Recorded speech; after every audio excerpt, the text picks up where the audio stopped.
দেখো আজকে ফুচকা দিয়ে আমি চাট বানাবো। এখানে আছে ফুচকা নিয়ে নিয়েছি, তারপরে ঝুড়ি ভাজা, আলু সস, টক সস, টমেটো, পেঁয়াজ, ছোলা।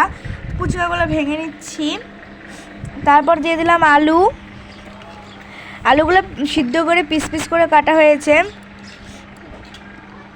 আলুগুলো দিয়ে দিচ্ছি এখানে ছোলা দেওয়ার পরে এখানে দিয়ে দেবো আমি পেঁয়াজ আর টমেটো কুচি আর লঙ্কা কুচি, আর আছে এখানে টমেটো কেচাপ আর তেঁতুল দিয়ে একটু জল করে নিয়েছি ওটা। আর তারপর দিয়ে দিচ্ছি ঝুড়ি ভাজা। এখানে আমি টক দইটা ইউজ করিনি, ছিল না জন্য আর ইউজ করিনি, যেটা বাড়িতে ছিল সেটা দিয়ে বানিয়েছিলাম। এই দেখো চাটটা মেখে নিচ্ছি এবার ভালো করে। সসটা পুরো দিয়ে দিচ্ছি, দেখো ভালো করে মেখে নিতে হবে। এখন সবার জন্য দিয়ে দিচ্ছি, ঠাম্মা মা বাবা সবার জন্য বেড়ে দিচ্ছি। এই দেখো দিয়ে দিচ্ছি সবাইকে।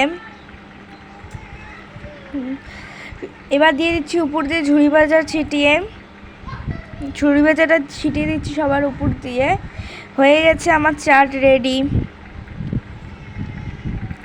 হয়ে গেছে। দেখো কেমন হয়েছে, সেই হয়েছে খেতে, আমি যা বলছি। Tata, bye bye.